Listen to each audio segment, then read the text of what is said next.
Heroine చేసినట్టు అనిపించింది. So you think it's going to be a blockbuster hit?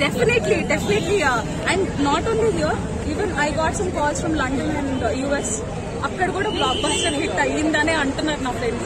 Everybody have gone to the movie and watched it. Everybody told it's definitely very good comeback movie for Prabhas. And ఇప్పుడు Shahrukh Khan movie ఏదో ఉంది. I don't think, comparatively, people are watching this movie. Okay, thank you. Cut out block buster వచ్చింది boss. మీరందరూ reviews కూడా చూడకండి, just go and watch the movie అంతే. ఇక్కడ చాలా మంది, నేను 7 years నుంచి మా డాడీ ప్రభాస్ ఫ్యాన్. డాడీ మీరు చెప్తున్నాను కదా, మా నాన్నగారు ఈరోజు ఉంటే నా పక్కన మా డాడీ తీసుకొచ్చేవాడిని. ప్రభాస్ ఫ్యాన్ కృష్ణం రాజు గారు, మీ అబ్బాయి బ్లాక్ బస్టర్ కొట్టాడండి. బ్లాక్ బస్టర్ అది దాని నుంచి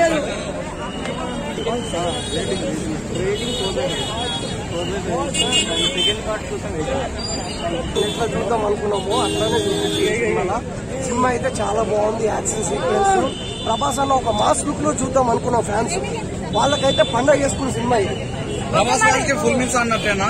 ప్రభాస్ ఫ్యాన్స్ కి అయితే ఒక 10 రోజుల తర్వాత ఫుడ్ లేని వ్యక్తికి ఒక బిర్యానీలో ఎట్లా వస్తుందో అట్లా ఉంటుంది సినిమా.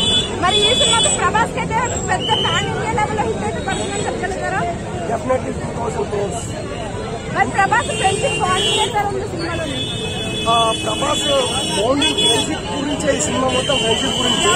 ఆ బౌండింగ్ అనేది ఎట్లా ఇడిపోతారు, ఎట్లా వీళ్ళిద్దరు భద్రశత్రువుగా మారుతారు అనేది ఈ సినిమా గురించి. ప్రెసెంట్ అయితే పార్ట్ 1 ఓకే, పార్ట్ 2 లో చూడాలి. ప్రభాస్ యాక్షన్ ఎలా ఉంది? ప్రభాస్ యాక్షన్ అయితే వేరే లెవెల్. డార్లింగ్ ఎప్పుడు నేచురల్ గానే యాక్ట్ చేస్తారు కదా. డార్లింగ్ డార్లింగ్ అనేది ఒక మాస్ డార్లింగ్ చూపించింది ఈ సినిమాలో. వేరే లెవెల్. నీకోసం ఎరైనా అవుతా, సొరైనా అవుతా, నువ్వు ఎప్పుడు పిలిస్తే అక్కడికి వస్తా. చూసారా ఫ్రెండ్స్? సినిమా సీరియల్ చూసినట్టు లోపల చూసి ఎట్లా అన్న తలుపు ఉంటుంది కదా. ఎర్లీ మార్నింగ్ అంటే మనం ప్రభాస్ బేస్ చేసుకునే కదా వస్తాము. అట్లా ఇంత మనం కంప్లీట్ గా ఎక్స్పెక్టేషన్ ఇస్తూనే వస్తారు. ఎర్లీ మార్నింగ్ 3:30 AM అంటే కంప్లీట్ గా ఎక్స్పెక్టేషన్ ఇస్తూనే వస్తారు. ఆ ఎక్స్పెక్టేషన్స్ రీచ్ అవ్వలేదని చెప్పాలి. కంప్లీట్ గా సినిమాని బాహుబలి కూడా మధ్యలో ఆపాడు, పార్ట్ 2 ఉందని చెప్పాడు. పగిలిపోద్ది సినిమా చూసేవాళ్ళు.